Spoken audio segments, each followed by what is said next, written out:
भगवान श्री राम के 3 भाई थे। तीनों भाइयों में राम के सबसे प्रिय थे लक्ष्मण। लक्ष्मण भी राम का बहुत आदर करते थे, इसलिए जब भगवान राम वनवास के लिए जाने लगे तो लक्ष्मण भी हट करके राम के साथ वन गए। लक्ष्मण ने हर सुख दुख में भगवान राम का साथ दिया। इसके बाद भी एक बार लक्ष्मण जी से एक छोटी सी गलती हो गई तो भगवान राम ने उन्हें मृत्युदंड दे दिया। भगवान राम की आज्ञा का पालन करते हुए लक्ष्मण जी ने जल समाधि ले ली। सवाल उठता है कि न्यायप्रिय और भक्तवत्सल कहलाने वाले राम ने आखिर अपने प्राणप्रिय भाई को उनकी छोटी सी गलती पर प्राणदंड क्यों दिया?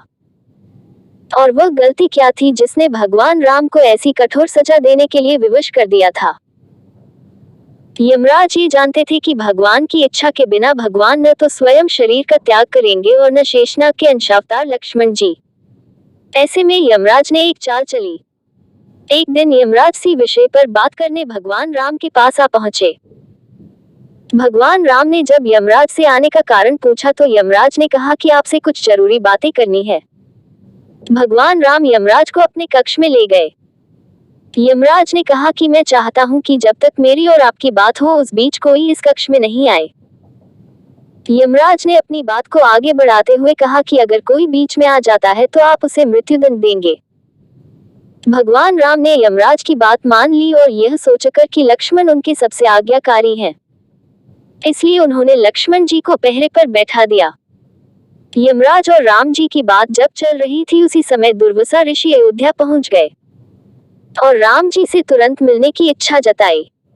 लक्ष्मण जी ने कहा कि भगवान राम अभी यमराज के साथ शेष चर्चा कर रहे हैं। भगवान की आज्ञा है कि जब तक उनकी बात समाप्त नहीं हो जाए कोई उनके कक्ष में नहीं आए, इसलिए आपसे अनुरोध है कि आप कुछ समय प्रतीक्षा करें। ऋषि दुर्वासा लक्ष्मण जी की बातों से क्रोधित हो गए और कहा कि अभी जाकर राम से कहो कि मैं उनसे मिलना चाहता हूं, अन्यथा मैं पूरी अयोध्या को नष्ट होने का शाप दे दूंगा।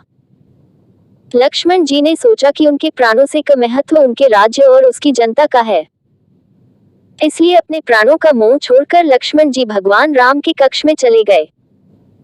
भगवान राम लक्ष्मण को सामने देखकर हैरान और परेशान हो गए। भगवान राम ने लक्ष्मण से पूछा कि यह जानते हुए भी कि इस समय कक्ष में प्रवेश करने वाले को मृत्युदंड दिया जाएगा, तुम मेरे कक्ष में क्यों आए हो?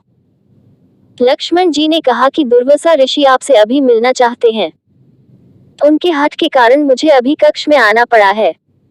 राम जी यमराज से अपनी बात पूरी करके जल्दी से ऋषि दुर्वासा से मिलने पहुंचे। यमराज अपनी चाल में सफल हो चुके थे।